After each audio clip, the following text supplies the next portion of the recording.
बिस्मिल्लाहिर्रहमानिर्रहीम। ये वाकया एक नौजवान अहमद का है जो अपनी जिंदगी की सबसे अंधेरी राहों से गुजर रहा था। उसकी रातें बेचैनी से भरी थीं और दिन परेशानियों से। घर में तंगी, कारोबार में नुकसान, बीवी की तबीयत खराब और खुद अहमद का दिल भी हर वक्त बोझ से भरा रहता था। अहमद की बेचैनी और टूटा हुआ दिल अहमद रात को अक्सर सो नहीं पाता था। हर तरफ अंधेरा ही अंधेरा महसूस होता। उसे लगता जैसे कोई अदृश्य बोझ उसके सीने पर रखा हो। घर में अजीब अजीब आवाज़ों का महसूस होना, बच्चों का रात में डर कर जाग जाना और कारोबार में लगातार घाटे ने उसे अंदर से तोड़ दिया था। एक रात वह अकेले बैठा रो रहा था, दिल में सवाल ही सवाल। हे अल्लाह, आखिर मेरी जिंदगी में सुकून कब आएगा? इसी हालत में एक दिन उसकी मुलाकात एक बूढ़े, नेक, नूरानी चेहरे वाले आलिम से हुई। उन्होंने अहमद के माथे पर हाथ रखा और बहुत नरमी से पूछा, बेटा, क्या तुम आयतुल कुर्सी पढ़ते हो? अहमद बोला, कभी कभी, लेकिन नियमित नहीं। आलिम ने गहरी सांस ली और बोले, बेटा, आयतुल कुर्सी सिर्फ एक आयत नहीं, यह अल्लाह की हिफाजत, रहमत, बरकत और अमन की चाबी है। अगर तुम इसे अपनाओगे तो देखना, अंधेरे रोशनी में बदल जाएंगे। आयतुल कुर्सी की ताकत। अहमद ने उसी दिन इरादा किया कि वह रुककर पाबंदी से, यकीन के साथ आयतुल कुर्सी पढ़ेगा। उस रात उसने वुजू किया, चादर बिछाई और दिल में पूरा यकीन रखते हुए आयतुल कुर्सी पढ़ना शुरू किया।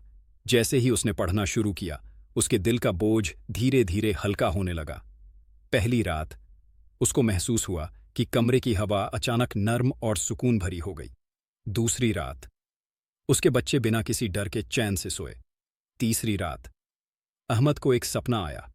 एक नूरानी शख्स सफेद लिबास में उसके घर के चारों तरफ नूर का घेरा खींच रहा था और कह रहा था, जो घर आयतुल कुर्सी से महफूज हो जाता है वहां शयातीन करीब तक नहीं आते। अहमद उठकर रो पड़ा। उसके दिल में पहली बार सुकून की लहर दौड़ी। घर की हालत बदलने लगी। कुछ दिनों बाद घर का माहौल बदलने लगा। बीवी की तबीयत सुधरने लगी। कारोबार में हल्की हल्की बरकत दिखने लगी। बच्चे खुश रहने लगे। घर में बेवजह की लड़ाइयां खत्म हो गईं। अहमद रोज सोने से पहले आयतुल कुर्सी पढ़कर अपने घर के हर कोने पर दम करता। उसके दिल से डर दूर होता गया। बेचैनी की जगह एक अजीब सी ठंडक और सुकून भरने लगा। आजमाइश से राहत का सफर। एक रात वह देर से घर लौटा। रास्ता सुनसान था, चारों तरफ अंधेरा। अचानक उसे महसूस हुआ कि कोई उसके पीछे चल रहा है। उसने कदम तेज किए। दिल में डर घर करने लगा। लेकिन जैसे ही उसने आयतुल कुर्सी पढ़नी शुरू की, सब कुछ बदल गया। हवा तक रुक गई, कदमों की आहट गायब हो गई और उसे ऐसा महसूस हुआ जैसे कोई नूरानी ताकत उसे ढक कर चल रही है। उसने आसमान की तरफ देखा और कह दिया, या अल्लाह, मुझे अब समझ आया, आयतुल कुर्सी सिर्फ जुबान से नहीं, दिल से पढ़ी जाए तो कैसे सुरक्षा बन जाती है।